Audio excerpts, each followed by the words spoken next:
Bonjour, bonsoir, bienvenue au premier salon virtuel des études en France organisé par l'Institut français de Grèce. Je donne une petite précision pour ceux qui veulent écouter la discussion en grec. Σε περίπτωση που θέλετε να ακούσετε, να παρακολουθήσετε στα ελληνικά, έχετε κάτω δεξιά μενού διερμηνία, πρέπει να επιλέξετε τα ελληνικά. Voilà, ça c'était pour la traduction en grec. Alors, ce dernier webinaire de la journée a pour sujet les études d'art en France. Alors, bien sûr, je profite de la présence des représentants d'établissements français qui participent au salon, présence bien sûr entre guillemets, puisque malheureusement, cette année, ils n'ont pas pu venir nous rejoindre à Athènes, mais cependant, ils participent au salon. Donc, j'ai pensé que c'était vraiment très utile de les impliquer dans la discussion. Chacun a une expertise, une expérience, des connaissances sur les études d'art qui, à mon avis, vont être extrêmement précieuses pour les étudiants grecs qui nous suivent. Alors, d'abord, je vous présente mes invités. Monsieur Pierre Litzer, je ne sais pas si je prononce bien, qui représente donc l'Université de Strasbourg. Vous êtes directeur de l'UFR d'art à l'Université de Strasbourg, n'est-ce pas? Et Madame Stamatiadou, qui travaille au sein de la scolarité de ce même établissement. D'accord? Ensuite, nous allons passer à des écoles d'art. Alors, je présente Monsieur Larivière, qui est directeur de Sustainable Design School, qui est une école de design qui est située à Nice, si je ne me trompe pas. Tout à fait. Monsieur Yannick Tremblay, qui est directeur de l'école ECAR, qui est école de cinéma, c'est peut-être un peu restrictif. École de cinéma, audiovisuel et voilà, son, animation, plasticien et également acting. Voilà, donc différentes formations. Et Madame Narcisse, qui représente l'école 3IS, qui est quel est le titre exact de cette école? 3IS, donc Institut international de l'image et son. D'accord, donc on retrouve l'audiovisuel. D'accord? Oui. Très bien. Alors, merci d'avoir accepté de participer à ce webinaire. Je vais d'abord m'adresser aux étudiants qui nous suivent parce que je pense qu'il faut expliquer certaines choses, certaines caractéristiques de la France dans le domaine des études d'art. Je vais donc préciser, souligner la différence université-école. Je pense que c'est très important pour comprendre comment ça fonctionne en France. Donc, en France, on peut faire des études d'art à l'université. Ici, nous avons l'université de Strasbourg. Mais on peut faire des études d'art aussi au sein d'écoles. École de beaux-arts ou école privée ou école d'art appliqué. Alors, quelle est la différence? Ce n'est pas toujours simple à expliquer. En Grèce, on n'a pas vraiment cette distinction. C'est l'université. En gros, voilà, c'est l'université. Donc, comment expliquer cette différence? Alors, quelquefois, moi, j'utilise l'image que si on veut plutôt parler de l'art, c'est plutôt l'université, et si on veut plutôt faire de l'art, c'est plutôt l'école. Bon, c'est un peu simpliste, c'est un peu schématique, mais je suis obligée de résumer un peu ces différences. Alors, d'abord, je vais vous demander si ça vous semble pertinent comme distinction. Ou est-ce que vous allez ajouter des éléments à ces distinctions? Alors, je donne la parole d'abord à Monsieur Litzer de l'Université de Strasbourg, puisque vous êtes directeur de l'UFR d'art de l'Université de Strasbourg. Est-ce que vous pensez que cette distinction est pertinente? Est-ce qu'elle est bien formulée? Alors, elle est de manière générale plutôt bien formulée. Ceci étant, nous sommes une faculté des arts un peu particulière, puisque nous articulons aussi théorie-pratique. Je dirais qu'une université, elle a une formation, elle peut avoir des formations théoriques, mais aussi des formations pratiques, et c'est le cas chez nous, mais elle forme aussi à la recherche. Elle fait de la recherche, elle forme à la recherche. Donc ça, c'est une dimension tout à fait importante. Alors, c'est vrai notamment pour notre domaine et notre faculté, qui est un peu reconnue pour cela. D'une part parce qu'elle travaille de manière assez interdisciplinaire, puisqu'il y a 4 départements, il y a des arts visuels, des arts du spectacle avec théâtre, cinéma, danse, mais aussi la musique et le centre de formation de plasticiens intervenants. Et notre recherche porte justement sur la manière de faire l'art. Hein. C'est justement sur l'approche un peu poétique. Hein. Donc, c'est aussi une réflexion sur le faire, sur le produire. Et nous avons, selon les formations, alors c'est un peu différent, selon que ce soit en art plastique, en design, où il y a une implication pratique assez forte, une articulation théorique assez forte.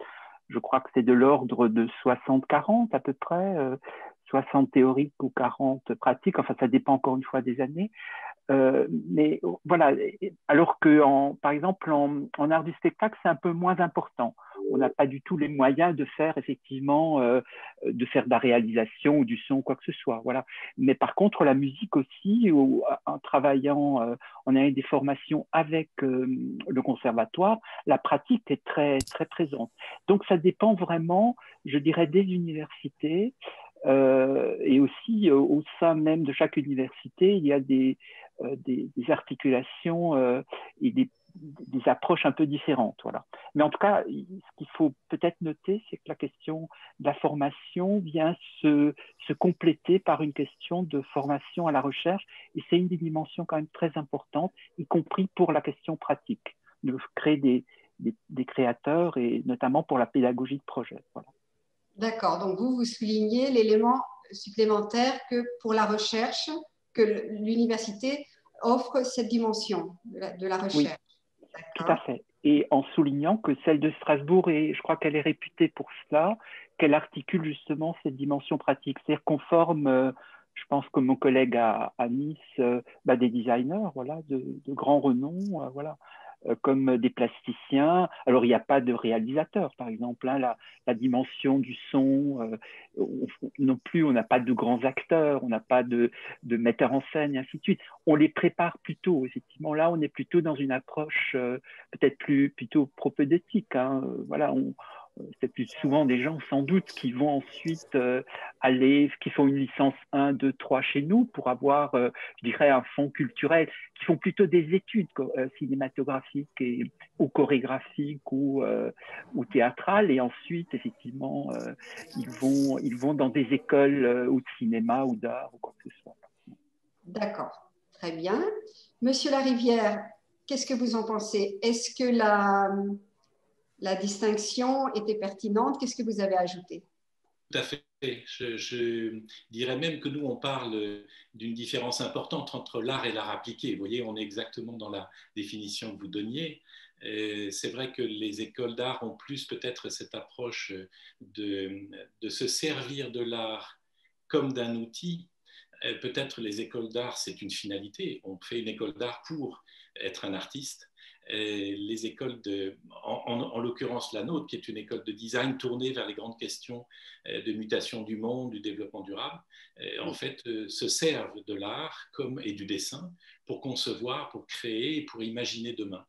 Donc, c'est très, très proche parce qu'il y a cet outil commun qui nous rassemble, qui est formidable parce que c'est un outil universel, le dessin. On peut parler des langues différentes, mais on peut se comprendre sur un dessin qui sera compris de tous. Donc, on a cette approche particulière de l'apprentissage du dessin au service de la conception. Très bien. Monsieur Tremblay, qu'est-ce que vous en pensez? Je rejoins mes deux collègues qui viennent tout juste d'intervenir. En fait, l'université, on reçoit, nous, à l'Écart, beaucoup d'étudiants qui ont justement une licence en cinéma et autres, et qui viennent chercher justement ce côté pratique à l'Écart, donc qui n'ont pas l'occasion et l'opportunité de faire pendant leurs études à l'université. Voilà, sans dénigrer l'université, hein, parce qu'en fait, pour avoir des belles histoires à raconter, pour être capable de faire de jolis films et d'avoir un auditoire, c'est important d'avoir justement ce bagage culturel que l'université apporte. Voilà, que ce soit en histoire du cinéma, en histoire de l'art, culture générale, voilà. Donc, et les étudiants viennent justement à l'Écart chercher ce côté technique que les écoles de cinéma peuvent apporter, voilà, donc qui ajoute justement aux études universitaires. D'accord. Madame Narcisse? Oui, je pense également dans les écoles d'art, c'est plutôt l'idée de pouvoir prendre des cours un peu plus spécialisés et aussi d'avoir des intervenants, par exemple, qui peut-être ils sont toujours en train de travailler dans ces métiers-là. Donc, c'est vrai, c'est un aspect un peu différent par rapport à l'université où c'est vraiment plus focalisé sur les recherches, etc. D'accord. Donc, moi, si je reçois un étudiant, un jeune, un élève de terminale qui souhaiterait faire des études de cinéma, art cinématographique, qu'est-ce que je lui conseille? L'Université de Strasbourg, qui a une licence art cinématographique ou écart ou, Ou 3S. Oui, en fait, ça dépend sur le projet de l'étudiant, mais peut-être ce serait intéressant éventuellement de commencer avec l'université et ensuite poursuivre un programme plus spécialisé ensuite pour un master. D'accord. Commencer par l'université. D'accord. Ça dépend de ce qu'ils recherchent. Hein. L'université, en fait, on va le redire, c'est plutôt de la théorie, même si certaines des universités proposent, oui, de la pratique. Mais vraiment, nous, on se définit vraiment comme une école professionnelle, technique. On a les mains dans le cambouis, en fait. Donc, c'est 80% de technique, 20% de théorie. Voilà, les ratios sont complètement différents. Donc, ça dépend de l'appétence et de l'intérêt des étudiants. Exactement. Exactement. Alors, pour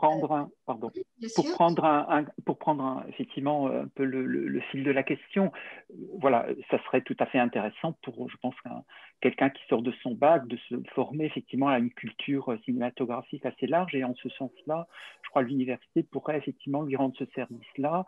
Et ensuite, ça serait une assez belle passerelle pour postuler effectivement aux différentes écoles.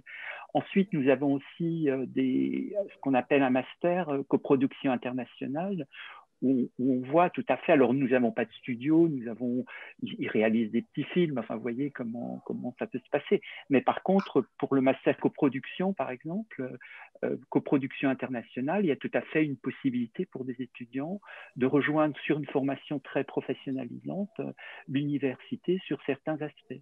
Mais ce qui est vrai en cinéma n'est pas tout à fait vrai en design et en art plastique. Voilà. Parce qu'en design, on peut faire de la licence jusqu'au doctorat en passant effectivement par des formations professionnelles avec une forte insertion professionnelle où on forme vraiment des créateurs, y compris aussi pour l'enseignement, hein, parce qu'on forme aussi des profs d'art plastique ou d'art appliqué. Hein, voilà. Et on peut faire un doctorat en design chez nous. Voilà. D'accord. Alors, avant d'intégrer soit l'université, soit l'école, il faut faire une demande d'admission. On va donc revenir à la demande d'admission.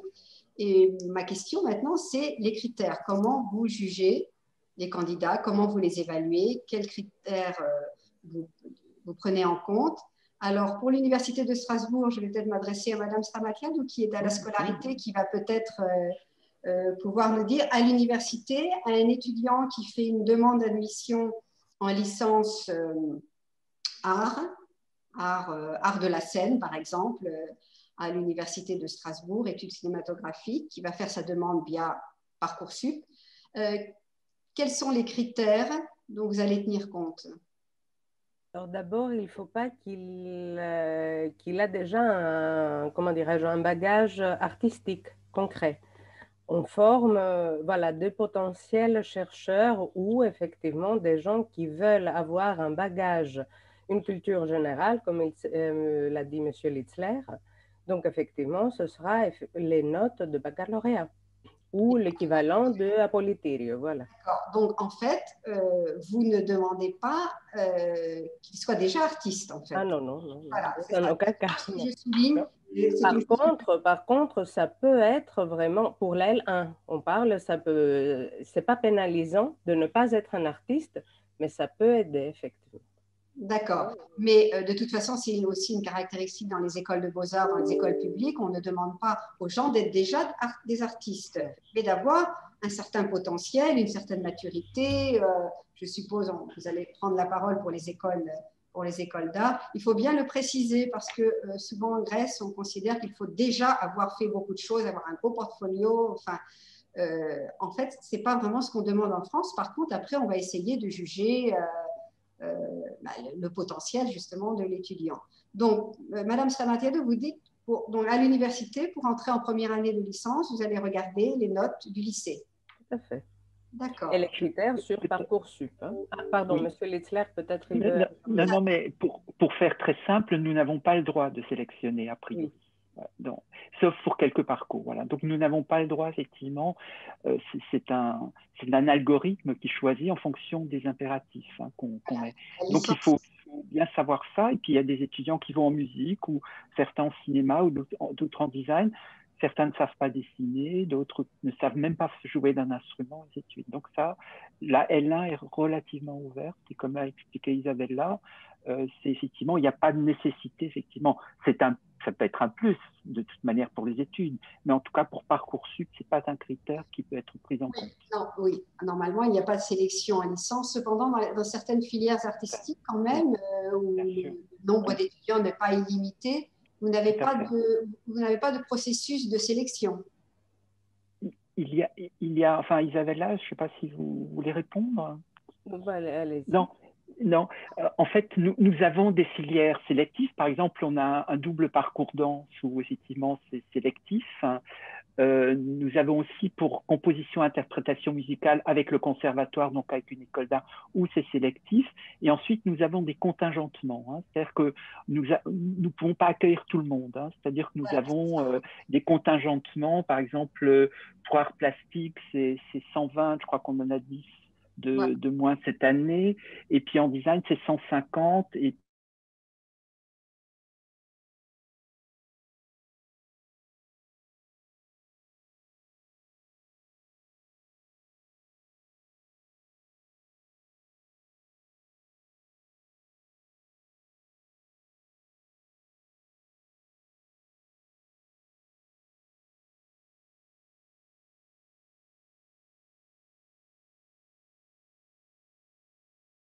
on n'a pas de sélection sur les types de baccalauréat, donc nous intéressés par toutes ces différences de formation au niveau scolaire.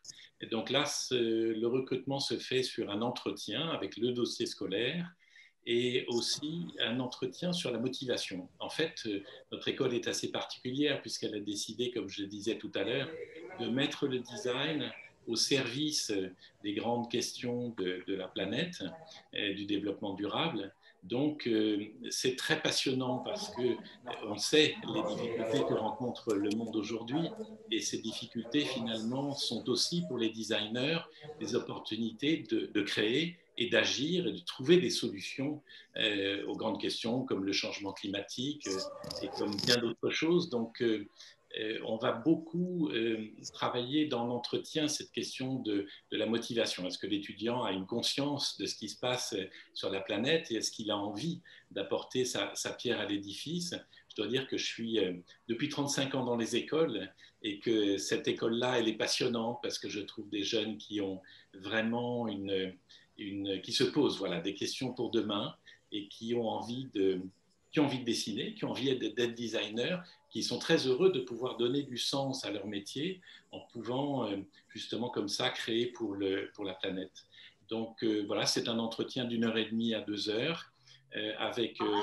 Oui, je prends beaucoup de temps, c'est moi qui le fais parce que c'est aussi quelque chose de passionnant, parce que c'est une explication de l'école, parce qu'on est un peu particulier dans ce qu'on fait, mais aussi cette rencontre de cette envie d'agir pour le monde.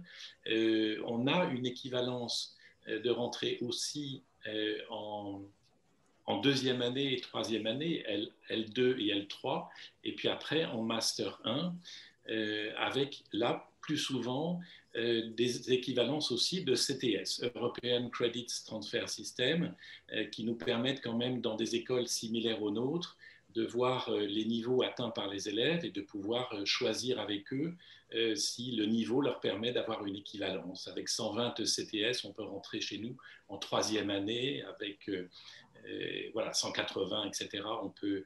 Donc on prend à des niveaux différents et d'ailleurs pas seulement que des designers parce que dans la créativité, c'est très intéressant de mélanger les compétences. Avoir un étudiant qui a fait des études d'ingénieur ou un étudiant qui a fait des études d'anthropologie, parce que l'anthropologie sert beaucoup pour le design, on a aussi cette ouverture-là. Très bien.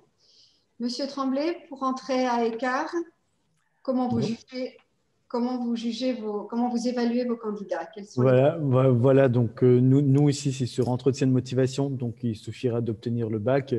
Voilà, donc il y a différents niveaux d'entrée également, donc on a des masters et on a des bachelors également.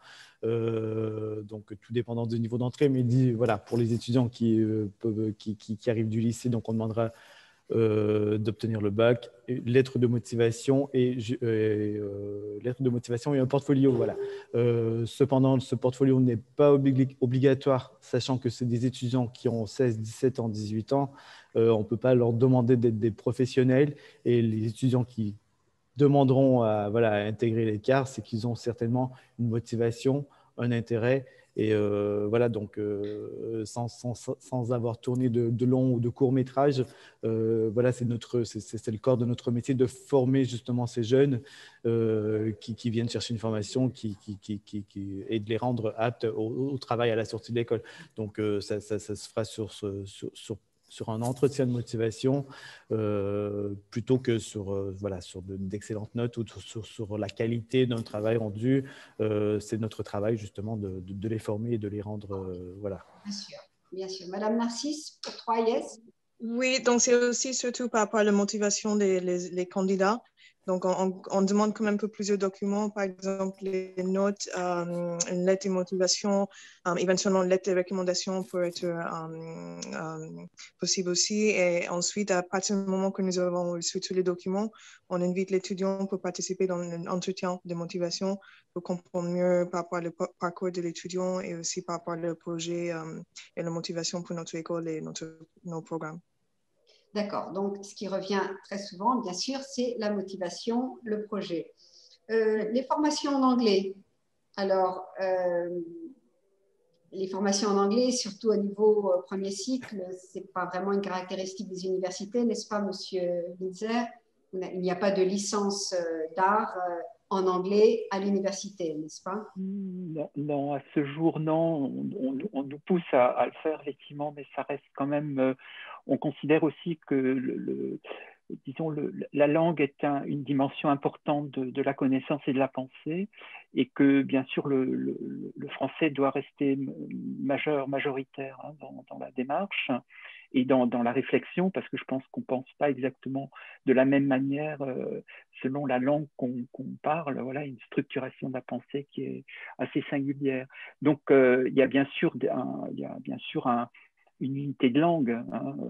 Et effectivement, on fait plutôt souvent l'anglais, mais je crois que je ne sais plus combien, Isabella pourra nous dire combien de langues il est possible de pratiquer à l'Université de Strasbourg. Elles sont nombreuses. Mais voilà, a priori, c'est l'anglais ou d'autres langues, voilà, où on a une unité de langue. Ce que je voulais juste rajouter par rapport à ce qui a été dit avant, bien sûr, Parcoursup, ça c'est une modalité pour entrer effectivement en première année, mais ensuite on a pour toutes les autres années une commission d'équivalence qui procède aussi par entretien, par dossier aussi, voilà, et par l'étude du dossier scolaire, voilà. Donc un peu de la même manière comme mes collègues, on a différents niveaux. En tout cas, Parcoursup est très balisé en France, et notamment pour les universités. Madame Stamatiadou, quel est le niveau de français que vous exigez à l'Université de Strasbourg dans l'UFR d'art? Officiellement, c'est un B2-C1. Mais en pratique, je peux vous dire qu'il faut quand même un peu plus. Je ne voudrais pas démotiver, on peut dire, les étudiants, mais qu'on le veuille ou pas, il s'agit des études universitaires. Il y a pas mal de cours en théorie, théorique et en pratique aussi. Déjà, effectivement, la terminologie spécifique du métier, de la discipline, on va l'accueillir au fur et à mesure, mais de toute façon, il doit vivre à l'étranger. Donc, déjà ça, c'est pas évident. C'est plutôt C1 que B2, quoi. Oui. Et c'est aussi, si vous me permettez, comme il y a justement une forme de formation à la recherche, donc cette spéculation théorique est très importante. C'est pour cette raison-là que, notamment pour tout ce qui est master, il y a vraiment une très très grande exigence au niveau de la langue. Voilà, parce que sinon, effectivement, toute une série d'études, notamment tout ce qui relève de la recherche, l'initiation à la recherche, la méthodologie de recherche, et bien sûr, la rédaction d'une recherche nécessite un niveau de langue important. Alors, à Écart, on peut faire des études de cinéma en anglais, si je ne me trompe pas. Tout à fait. Donc, on a un bachelor en anglais et un master en anglais. Écart va fêter ses 50 ans l'année prochaine, en 2022. Donc, voilà. Et notre département international existe depuis 20 ans. Donc, Écart a été la première et reste voilà, quasi une des seules à proposer des formations en anglais dans le milieu du cinéma en France. Donc, c'est quelque chose c'est un département qui fonctionne bien. On a 150 étudiants internationaux par année, 60 nationalités différentes. Donc, ça crée un brassage culturel qui est intéressant. Donc, voilà, le département international existe depuis 20 ans et voilà, avec des professeurs internationaux également. Donc, ce ne sont pas des professeurs français qui parlent anglais, ce sont vraiment des professeurs internationaux. Voilà, donc, Est-ce que les étudiants apprennent parallèlement le français? Est-ce que c'est obligatoire? Donc, pour ceux qui suivent les programmes internationaux en anglais, nous offrons des survival French, donc du français de survie, parce qu'on reste quand même en France, hein, donc c'est important d'être capable d'aller acheter sa baguette et son croissant à la boulangerie. Voilà, survival. Oui, d'accord. Voilà, donc, et il y a quand même ce brassage avec nos étudiants nationaux et français.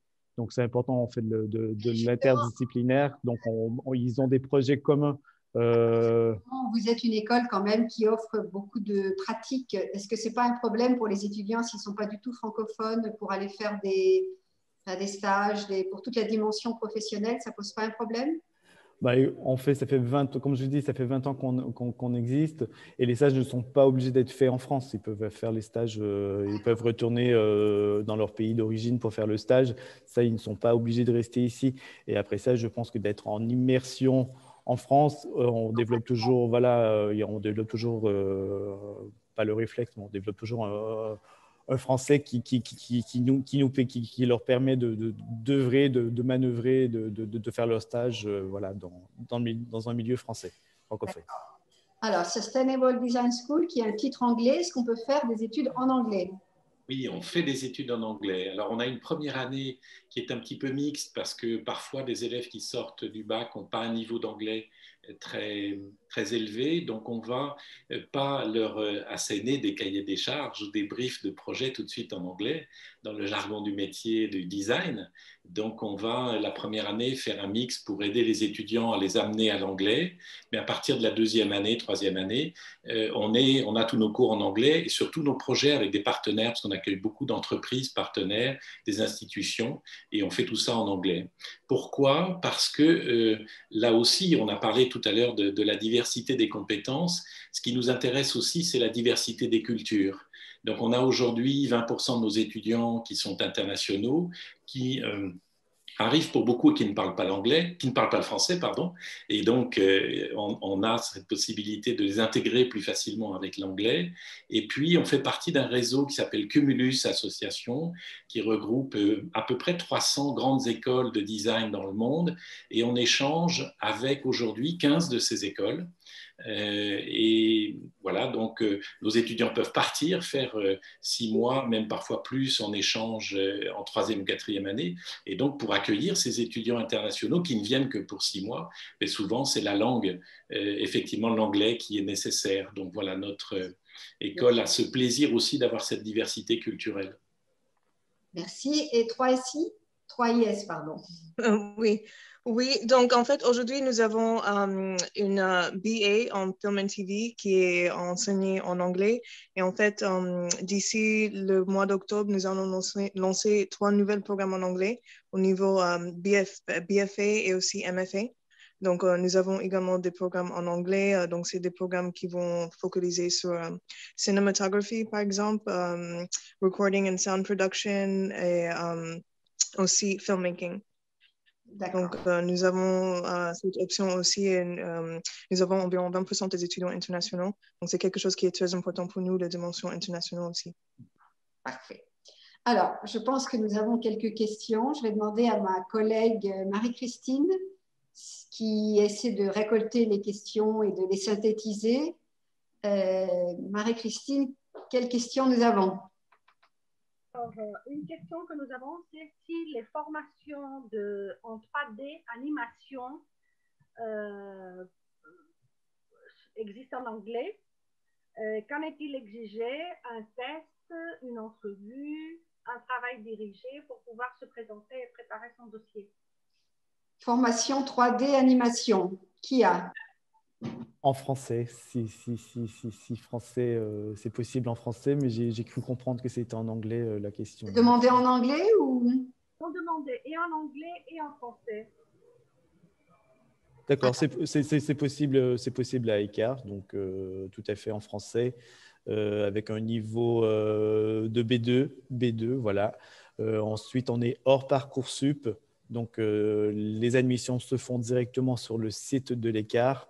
Il faut compléter un dossier d'admission, compléter les documents demandés, voilà, donc peu importe le programme, donc ça reste quand même, les pièces exigées restent quand même les mêmes, voilà, et l'entretien se fait assez rapidement une fois qu'on a reçu tous les documents, et voilà, donc c'est clair que pour faire de l'animation, il y a quand même une petite appétence et une certaine pour le dessin, donc ça il faut pas se le cacher, donc Est-ce que quelqu'un d'autre veut prendre la parole et répondre à ça? Oui, chez 3IS, nous avons également des programmes 3D animation en français au niveau Bac plus 3. Donc, aussi, donc, il faut il faut soumettre le dossier des candidatures et ensuite passer un entretien de motivation pour pouvoir être admis dans le programme.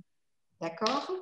Alors peut-être pour l'Université de Strasbourg, les gens qui font multimédia ont effectivement un parcours optionnel dans le cadre des arts plastiques et du design. Donc ils apprennent effectivement les rudiments de la couleur, du dessin et ainsi de suite. Et ensuite ils peuvent éventuellement intégrer le master multimédia et se spécialiser dans ce domaine-là. Voilà. Oui, à Strasbourg, il y a le master multimédia. Oui. C'est cela. Merci, Marie-Christine. Alors, possibilité de master aux jeux vidéo. Ah, décidément. Master en jeux vidéo. Qui propose?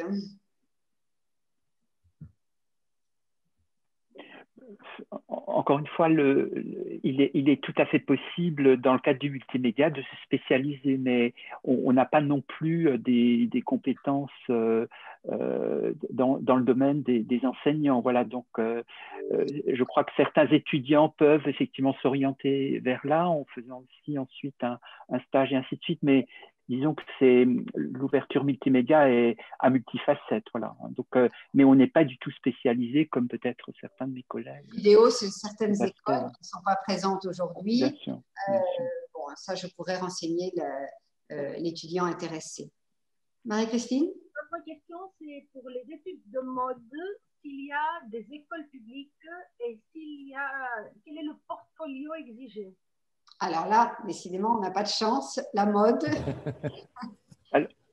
Alors, en fait, l'Université de Strasbourg et la Faculté des Arts partagent une convention et on intervient avec les nouveaux diplômes qui s'appellent Diplômes nationaux des métiers d'art et de design, DNMAD, donc qui se font plutôt c'est de l'enseignement supérieur, mais dans les lycées.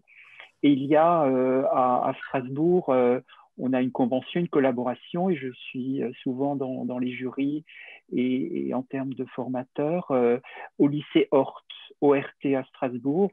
Mais je crois que c'est surtout les établissements, notamment lyonnais, qui sont plutôt spécialisés à un niveau supérieur. En tout cas, pour ORT Strasbourg, il y a deux parcours.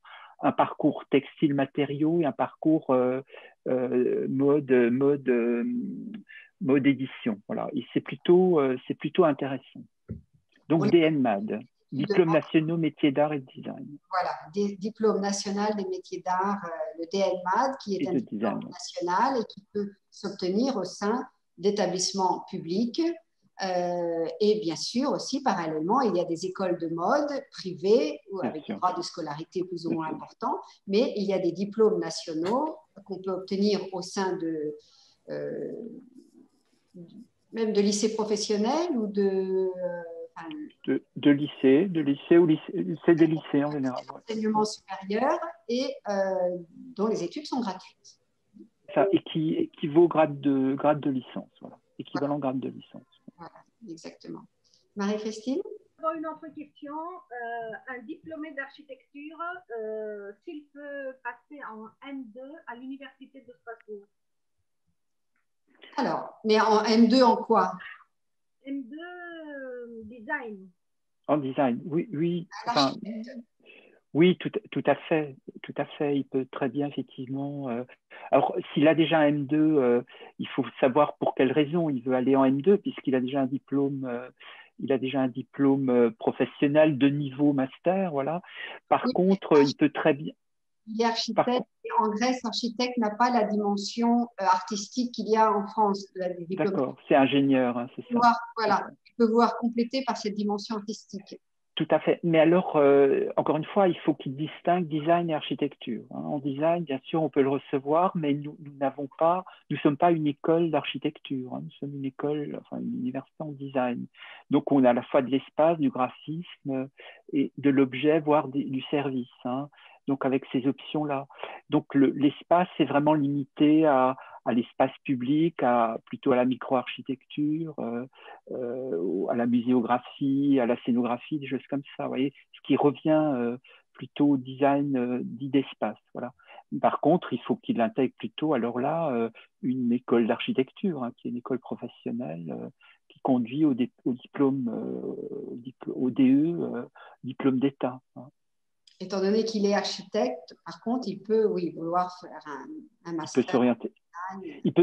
Il peut s'orienter vers le design et très souvent, et c'est le cas, beaucoup d'architectes veulent s'orienter vers la recherche et du coup, comme ils n'ont pas toujours la formation à la recherche, ils viennent très souvent chez nous refaire une deuxième année pour ensuite s'engager dans un doctorat. Ça, c'est une possibilité. Marie-Christine? Est-il possible de suivre la licence de l'Université de Strasbourg en même temps qu'un cursus au conservatoire? Vous avez entendu, est-il possible de faire parallèlement licence et conservatoire? Oui, tout à fait. Il y a un parcours spécifique qui s'appelle composition-interprétation musicale. Donc, il y a une licence et un master. Et il faut être accepté au conservatoire et être accepté à l'université, effectivement. Et du coup, on peut suivre, c'est même un diplôme qui est bien sûr, comme c'est une licence, c'est l'université qui a ce diplôme, mais on le fait, c'est en pleine cohérence et en relation étroite avec le conservatoire. Voilà. Il y a la partie pratique se fait au conservatoire, la partie théorique se fait à l'université. Très bien. Marie? C'est que, étant diplômé de Sustainable Design School, comment peut-on trouver un travail et quels sont les droits professionnels? Monsieur Larivière. Alors, nous on a un diplôme qui est reconnu par l'État au niveau 1 RNCP en France et niveau 7 européen. On a énormément de projets, on apprend beaucoup par le faire. Et on accueille aujourd'hui à peu près 8 à 10 entreprises et institutions par an dans l'école et tous les élèves de la première à la 4e année participent à ces projets. On a le plaisir d'avoir des grandes entreprises dans le domaine du luxe, L'Oréal, Hermès. On travaille dans le sport avec Decathlon, on travaille dans la mobilité, on travaille dans des domaines très différents. Les élèves ont d'ailleurs la possibilité d'agir immédiatement sans attendre leur diplôme devant ces entreprises et de pouvoir être déjà acteurs et surtout constituer leur premier réseau. À la sortie du diplôme, juste après la soutenance, on a un stage de 6 mois, qui est un stage que nous réfléchissons avec l'élève pour lui permettre de mettre le pied à l'étrier dans une entreprise qu'il aura choisie. Ce stage est évidemment une sorte de trait d'union entre l'école et l'emploi. Aujourd'hui, c'est pas de la chance, nos élèves sont tous placés à la sortie de ce stage, pas forcément d'ailleurs dans l'endroit où ils ont fait leur stage, mais je dois dire que les grandes préoccupations du développement durable commencent à être des urgences dans beaucoup d'entreprises, dans beaucoup d'agences de design. Et évidemment, le fait d'avoir cette coloration particulière du développement durable sur son diplôme de designer permet aux élèves de trouver très facilement du travail dans le contexte d'aujourd'hui.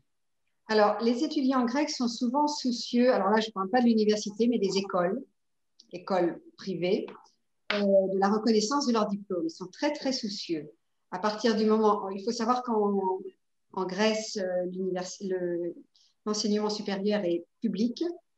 Donc, face aux écoles privées, il y a quelquefois des doutes, je n'irai pas jusqu'à suspicion, mais une inquiétude quant à la reconnaissance du diplôme. Voilà. Donc, moi, j'essaie d'expliquer qu'en ce qui concerne les écoles de design, les écoles de cinéma, l'important, ce n'est pas vraiment peut-être la reconnaissance académique, mais je pense que c'est la reconnaissance sur le marché du travail, n'est-ce pas? Enfin, est-ce que vous confirmez pour vous, voilà, qu'est-ce qui fait la réputation d'une école? Comment peut-on se fier à, quels sont les critères pour choisir une école? Monsieur Tremblay? Donc, en fait, je suis un peu d'accord avec je suis très d'accord avec votre position. Donc, ECAR existe depuis 50 ans, donc il y a une multitude d'écoles qui se créent, qui se ferment, qui reviennent. Bref, donc déjà d'une durée de 50 ans, donc déjà ça montre qu'une pérennité dans le temps qui est non négligeable. L'année dernière, il y a un étudiant égyptien qui est venu faire ECAR, qui a gagné la Palme d'Or du court-métrage à Cannes l'année dernière. Donc, c'est une reconnaissance, même sans diplôme reconnu par l'État, qui est quand même marquante. Et après ça, on forme beaucoup de techniciens. Donc, en fait, le réseau et l'intégration de nos étudiants sont reconnus. On a 86% de taux de placement à la sortie de l'école. Donc, ce sont des techniciens. Après ça, en fait, c'est plutôt la qualité du travail de l'étudiant qu'il aura exécuté pendant ses stages, qu'il aura exécuté pendant les tournages. Le réseau, c'est super important. Nos professeurs, ce sont des professionnels en activité aussi. Donc, c'est de créer un réseau, de se faire connaître. Voilà, donc un étudiant qui aura travaillé sur un tournage, qui se sera fait reconnaître, connu, qui aura fait un bon travail, voilà, quand bien même il aurait un diplôme d'État, un diplôme reconnu par l'État, si la qualité de son travail est reconnue, je ne m'inquiète pas. Et voilà, donc tous ces arguments font que, voilà, diplôme reconnu ou non, si on est un bon technicien, si on est capable de développer son réseau, je m'inquiète, voilà. Ne vous inquiétez pas pour l'avenir de vos... Pas du tout, et surtout dans le contexte actuel. En fait, là, je prêche un peu pour ma paroisse, mais contexte Covid, les jeunes également n'ont jamais autant consommé autant d'images de télévision, de Netflix, de YouTube, de séries. Voilà, donc on a ce type d'emploi, c'est un marché qui est hyper dynamique. Donc nos étudiants se trouvent même des alternants, se trouvent des stages, donc ce n'est pas du tout compliqué pour eux actuellement. Le niveau d'employabilité est très élevé, quoi. Voilà, très. Voilà, et Paris, tu as quand même un gros hub. Il y a Amazon qui s'est installé, il y a Disney Channel, voilà, donc il y a des grandes plateformes de streaming qui sont autour de Paris. Voilà, donc c'est un marché qui est dynamique. Je crois que c'est comme ça qu'on doit juger, qu'on doit choisir une école, en fait. Tout à fait. C'est important. Monsieur Larivière, vous êtes d'accord? Oui, tout à fait. C'est un petit peu ce que je disais, les liens à la fois avec des enseignants. On a aussi, nous, des enseignants qui sont tous des professionnels en activité, parce que c'est très important d'avoir le retour, le feedback de ce qui se passe dans la réalité professionnelle. Et puis, ces partenariats entreprises qui sont évidemment là aussi la possibilité de créer du réseau. J'ajouterais aussi qu'on a la chance, par le secteur de nos diplômes, du Master 1 ou du Master 2, voire du doctorat, puisque nous sommes aussi membres cofondateurs de l'Université Côte d'Azur et nous assurons des doctorats et de la recherche en design durable avec l'université, en codirection avec l'université. On a la chance de rentrer dans le programme Make Our Planet Great Again, qui a été un programme lancé par M. Macron et par Campus France pour les étudiants internationaux qui veulent venir faire des études sur le développement durable. On a eu la chance d'y rentrer l'année dernière avec une étudiante indienne qui est venue et qui est entièrement financée par le gouvernement français pour venir faire ses études chez nous. Beaucoup de bourses. Oui, c'est une très jolie bourse pour justement participer à tous ces projets sur l'innovation durable. Très bien. Et Madame Narcisse, qu'est-ce que vous avez? Oui, donc je pense aussi l'aspect professionnel est très important. Chez 3IS, par exemple, les étudiants font souvent des stages pendant chaque année, déjà des stages pendant l'été, et ensuite, avant de terminer le programme, souvent, ils doivent compléter un stage d'environ 6 mois. Donc, c'est là vraiment que les opportunités pour vraiment acquérir les compétences nécessaires pour réussir dans ces métiers. Et nous aussi, nous avons un taux d'insertion professionnelle de 87%. Qui n'est pas négligeable. Donc, je pense que c'est vraiment très parlant. Négligeable, bien sûr. Maintenant, c'est ce qui intéresse les étudiants. Marie-Christine, est-ce qu'on peut prendre encore une question? Dernière question. Quel est le coût pour des études d'art et s'il y a des campus universitaires pour nos participants? Alors, je vais prendre la parole en disant que si vous allez à l'université, si vous faites une licence d'art ou un master d'art à l'université publique, les études sont gratuites. Bon, il y a le droit d'inscription, 160 € en licence, 250 en master, donc je crois qu'on peut parler de gratuité.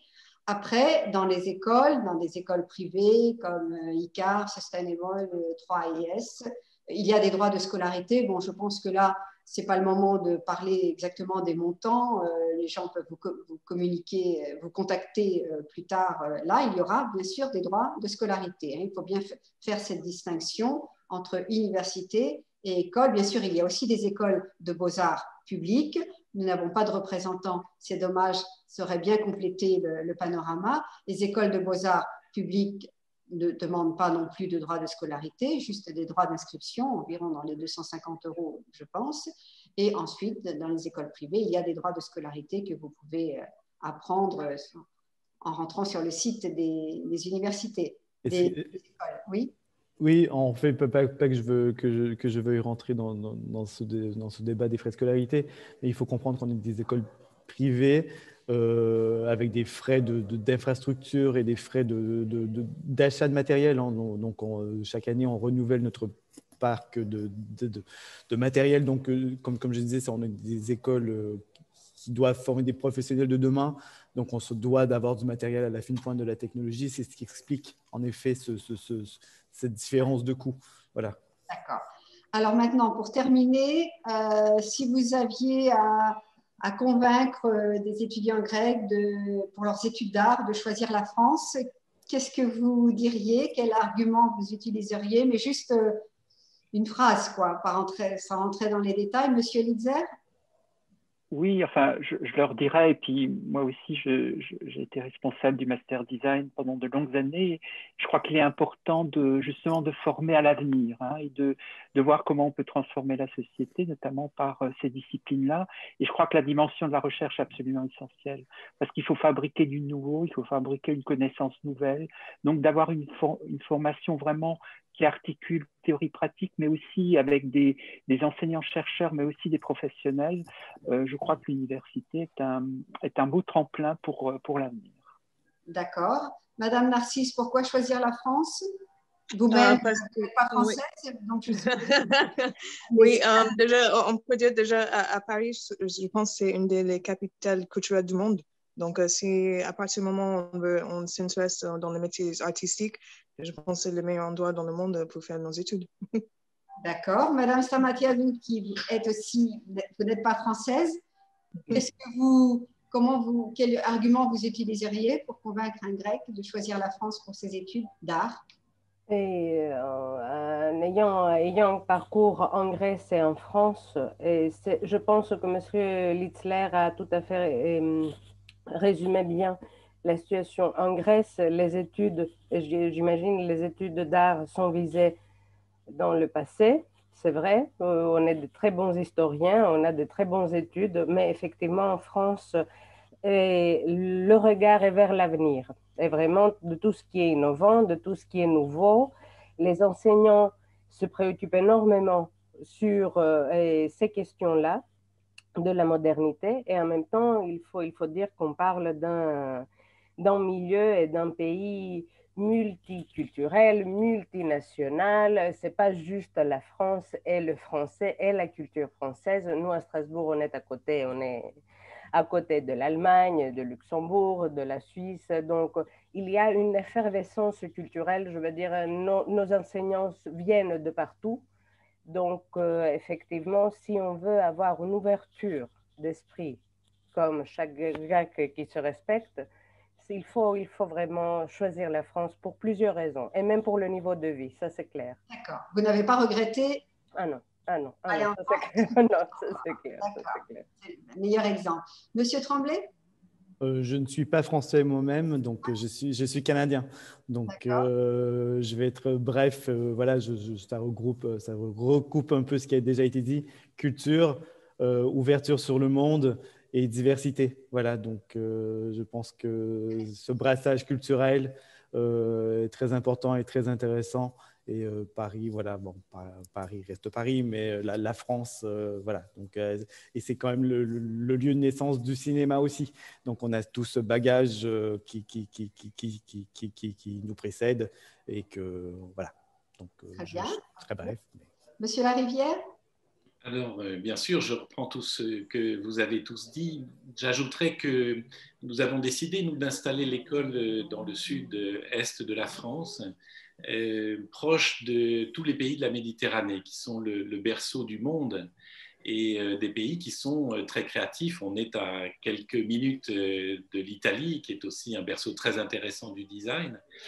Au-delà de ça, Nice a une location sur la French Riviera, qui est intéressante parce que l'école est au bord de la mer, on est à 300 mètres de la plage, et puis on est à 1h30 de la montagne, et donc entre mer et montagne, les élèves aussi, ce qu'on a choisi, c'est aussi une qualité de vie, parce qu'il n'y a pas que les études, faire le plus beau moment de sa vie, enfin, moi j'ai des beaux souvenirs dans ces années-là, donc pouvoir faire du sport, faire des activités sur la mer et sur la montagne, c'est fantastique.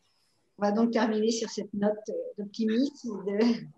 Je vous remercie beaucoup d'avoir apporté votre expertise, vos connaissances, d'avoir participé à ce webinaire. Je vous souhaite une bonne fin de salon. Enfin, je pense que vous n'avez plus de rendez-vous. Merci encore. À bientôt, j'espère, en Grèce, en présentiel. Au revoir à tous. Merci à vous. Merci, Merci à vous. Merci. Au revoir. Merci à vous.